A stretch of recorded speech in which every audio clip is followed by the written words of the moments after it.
Thank you for all of those tuning in. Sorry about the technical difficulties earlier.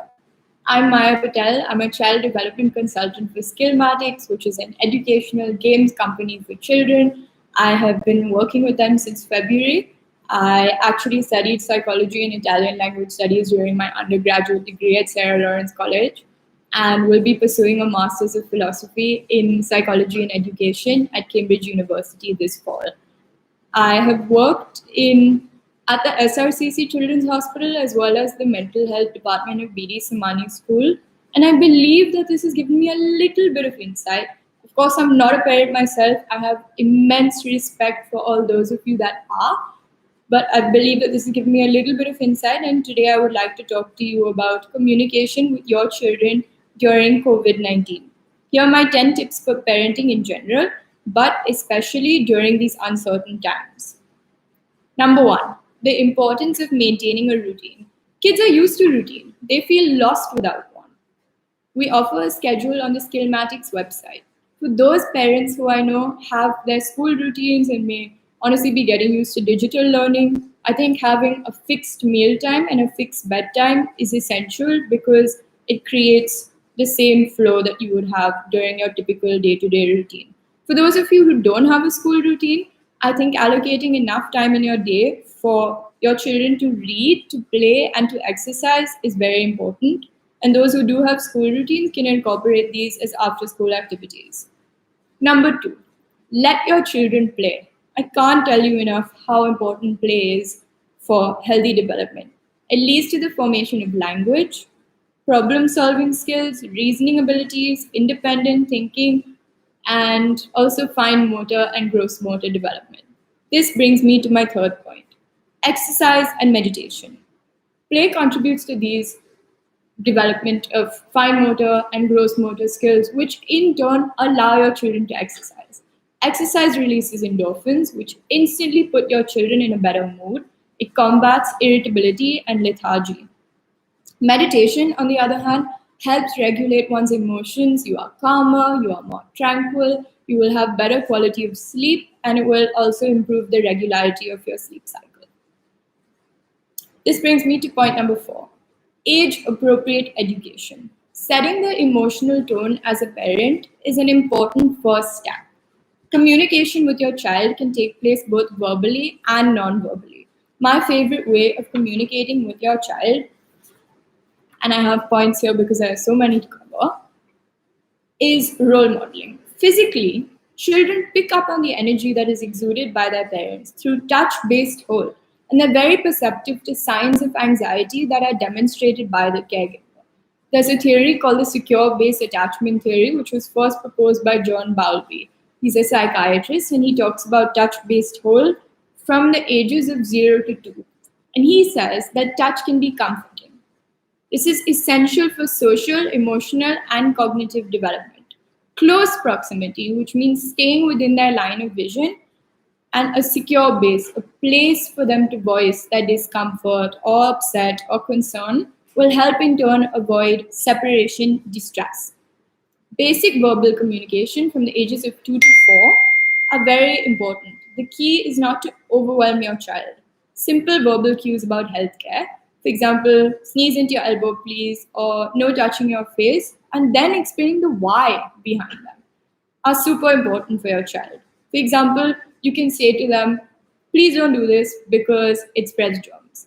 And the most important, lead by example. Try role modeling. Instead of telling your child how to wash their hands, show them how to wash their hands properly.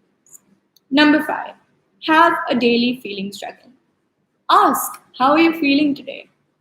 Don't project your emotions of anxiety or uncertainty onto your child. If they've shown you signs of emotional distress and they've given you a verbal or non-verbal cue, I think it's very important and you should be validating their feelings.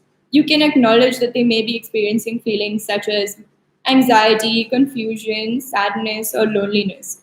But give them perspective alongside this by listing the positives. For example, you could say, Papa also feels sad, but he's happy to be together. This strategy of listing the positives alongside the negatives will help them retain perspective.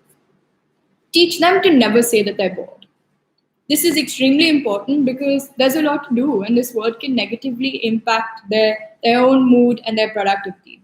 This brings me to point number 6. Maintain a positive outlook. I actually took an online course through the University of Pennsylvania. I know that some of you are probably tuning in right now with questions. I can't see them, but I just want to say that I will get to them at the end of this live. This was with Martin Seligman. He's the founder of the positive psychology movement.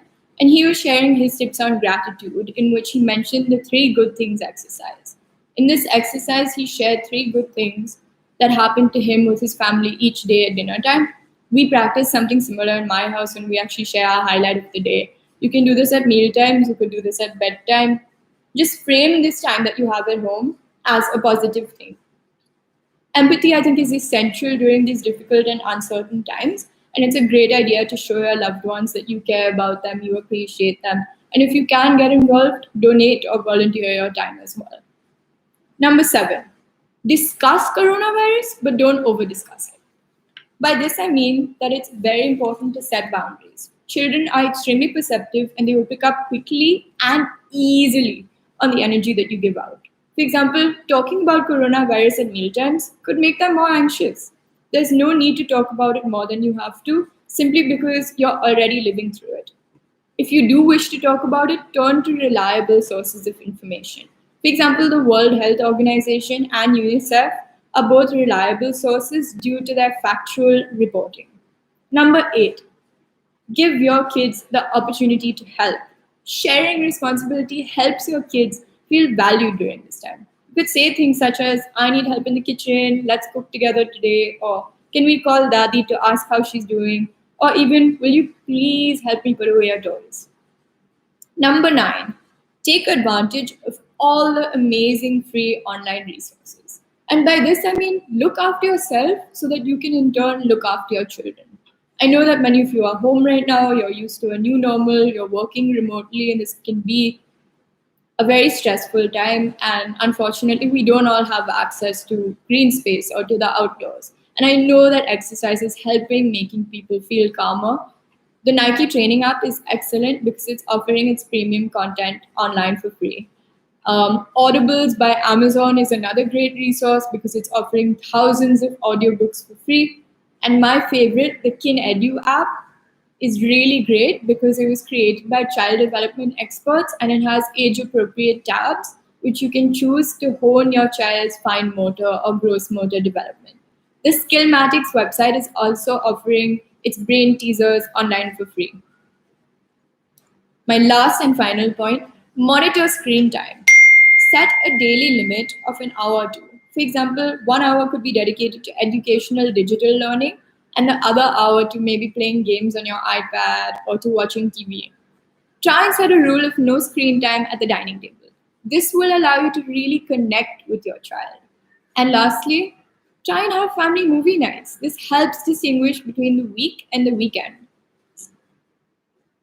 I have a few more resources that I wish to speak to you about because now I've communicated to you my top 10 tips for communicating with your children during COVID-19. I'm just quickly going to brush over them now. There is Martin Seligman's Positive Psychology course on Coursera. Dr. Roshan Kore from the SRCC Children's Hospital has an excellent video on nutrition. There's the Johns Hopkins video called Fit Facts on smart snacking and the Skillmatics brain teasers as well as the Skillmatics blog. Thank you so much for tuning in, and I'm now going to take your questions.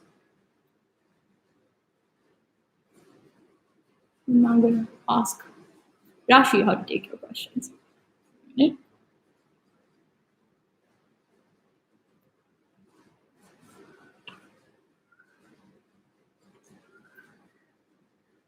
Hi Rashi, how do I take people's questions?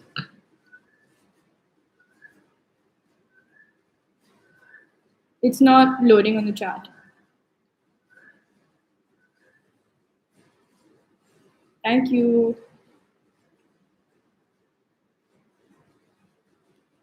Okay, you guys are probably still watching me and have questions and I can't see them, so I'm just getting some support on how to view your questions.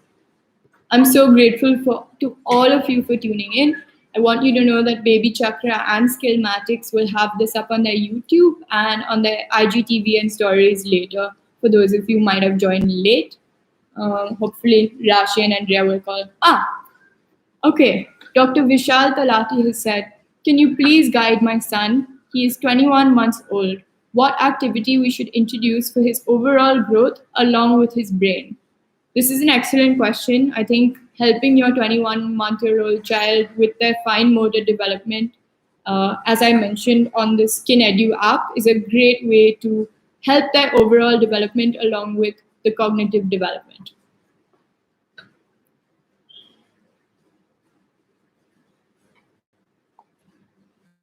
Sorry about that. The questions are loading. Thanks, Rashi. Yeah. Bye. Does anyone else have any questions or comments or suggestions?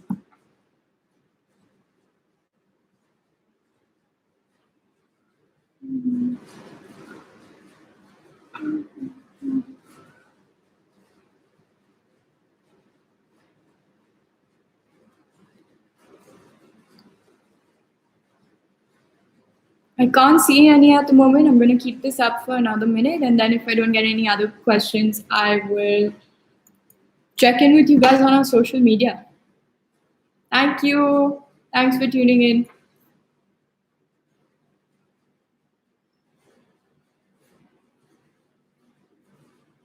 Oh, Anika has just messaged me and said that there were some questions for me before I started. Yes, please send them. Okay. Heath Patel has just said, my son is 6 years old, 8 months old, all milestones have been achieved. Now my question is how to develop further. I think this is a great question. Allowing your child some time for free play will allow so many of these skills that you would not even typically pick up on: problem solving, reasoning abilities, the development of language, cognitive, socio-emotional milestones to be met. Monica sent me a few more questions.